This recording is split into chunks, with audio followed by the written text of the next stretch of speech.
G'day YouTube, how the heck are we doing? Foul play here, back for the fifth and final match of this Pauper League versus Caradis, and opponent mulligans to 6. We're going to be keeping our 7.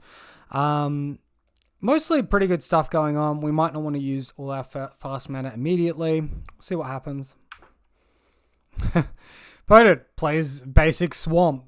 I can tell you guys right now, I am literally going to be playing one of my fast mana sources right now. Play around in that Chainer's Edict main deck. Should also note, opponent has mulligan to 6, so that's something. And Cash in Lotus Petal, cast Cartouche, turn 1. Not too shabby. Opponent, Witch's Cottage. Wow. We're playing for the 4-1 and we are versing Bruise. This is something else. I guess we cash in this Lotus Petal now. So this Lotus Petal can go for green. We can Abundant Growth here, see what we draw mana-wise. Maybe we draw another land, Plains, play the Ethereal Armor out the normal way. That would give us access to casting second Abundant Growth on the land just drawn. And that's a Bogle. Bogle's pretty uninspiring. As it is, however, don't lose too much from sequencing. Opponent with Defile. Uh-oh. Am I walking into an Edict here? Did I misplay? That would be irritating. Opponent, Crypt Rats. Okay, sure. Armadillo Cloak. Come on, deck, man. Help a Bogle player out. Alright, so we'll play out the Slippery Bogle, protect against Edict. I guess we're versing the Mono Black Control / Devotion Pauper deck with like Chittering Rats and things like that. Blackthorn. Cool. I'm fine with this one. Take your damn Monarch. I'm just glad we didn't get blown out by Diabolic Edict on that greedy turn. Okay, so Abundant Growth. Enchant itself. Rancor! Yeah, let's go! Several turns of drawing dead, and suddenly the deck loves us again. Let's go ahead and attack. Okay, opponent doesn't want to see the attack. Sad times. Reminder as well, guys, if you do enjoy the video, please consider subscribing for more content like this. So you can see here a similar mono black control deck to what our opponent's doing. Chittering Rats will put a card from your hand on top of your library, which is quite irritating. Crypt Rats. Blackthorn Rose, Grey Merchant. Defile, not relevant to us. So main deck Chainer's Edict as a 4-of, so we were very fortunate to dodge this. Post board, they have access to Duress, they have access to Diabolic Edict, Arms of Hater, basically a whole bunch of hate. So with that being said, Young Wolf looks pretty good. Let's bring in Young Wolf. After Young Wolf, I don't really see many cards we care about too much. I think trimming on some Ancestral Mask could be good. I think emptying our hand pretty quick is also going to be important. Chittering Rats is an annoying one because if you can't cast the cards in your hand, it puts it on top of your library. You then draw a dead draw because you still can't cast it. So I'm terrified of Chittering Rats, to say the least. It's done a lot of bad stuff against us in the past. I'm going to go down on a lot of copies of Mask here. It could leave us awkward on white mana. We're up a game. I'll take the risk.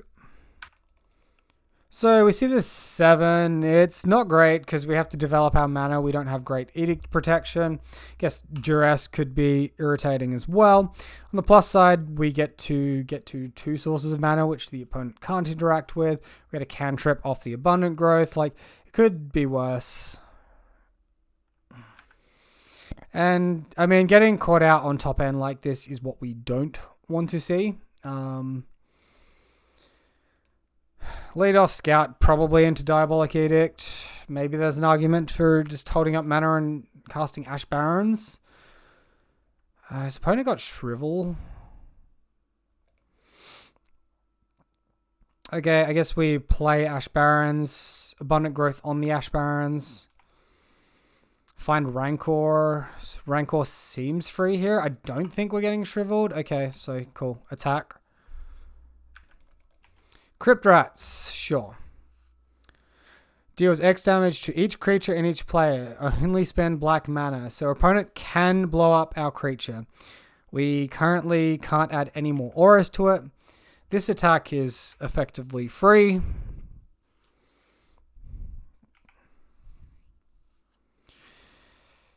And we got plenty more creatures to go in on. That is not the issue here. Opponent plays out their 4th swamp. I think they want to start adding 2nd, 3rd creatures to the battlefield here.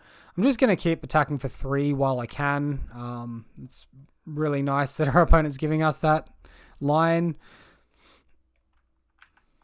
Okay, opponent declares blocks. We go to damage. Cool. 2nd main. Another Bogle. In this case, Scout. Plus Glade Cover Scout. Plus Cartouche. Only weak against Arms of Hadir and Diabolic Edict. Devour Flesh. Those are the less played cards here. Opponent, Witch's Cottage. Getting back Crypt Rats. Just going to have to spend 3 mana casting it. That goes on top of his library, not into his hand. Chainer's Edict. Has he got double Chainers here? No. Right.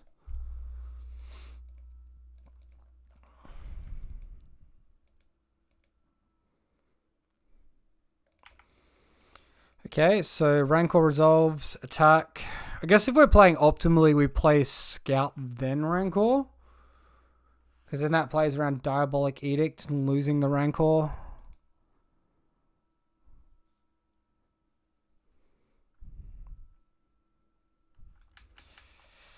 I guess we hold this in hand. It's worse against Diabolic Edict if we don't. We know Chittering Rats is coming. If they had Diabolic Edict, they would have cast the 2nd one last turn. As it is... Wow, that's a pretty good one. As it is, opponent has to basically activate this turn, I think. So they're going to activate it for 2. Understandable. 2nd main. Edict Protection, thanks to that lucky Cartouche draw. Opponent gets the Monarchy. Here it comes. Being an end step, draw a card. When a creature player controls attacks, you become the Monarch, essentially. All right, Ash Barrens. Perfect. We'll play out our 2nd Ash Barrens for normal. Very interesting. Armadillo Cloak down. That's going to increase our toughness for any future Crypt Rats. Attack, we have First Strike. This Death Touch does not matter. We'll trample 1 damage. We'll get Monarch. We'll get the card draw from that end step. Really good stuff. I'm surprised how strong of a position we are in because this is a pretty bad matchup. Oh, we finally have developed our mana. Turn 7. All right, opponent doesn't like what they saw. I think they kept a bit of a stinker hand there. Still, we'll definitely take the 4-1. We're putting up some good results with this deck, and I'm happy to see it. So I think the main deck is sort of indisputably well refined here. I didn't want to change it while we're doing this data approach anyway, but I think it is in a good spot, just generally speaking. With the sideboard, we brought in Krufix's Insight. We didn't get to play it. There was a matchup we wanted to bring it in against, but that was Ponza, so there's no way we're going to have 3 mana at all in that matchup. But with the enchantment interaction, it would have been good. Just maybe against like an Elves, a Wolves, a mono white, something like that. This card is going to come in clutch in the future. I'm a believer. I'm excited about it. I didn't see any fairies again, so that was a bit interesting. So maybe Scattershot Archer losing a little bit of strength as its 4-up.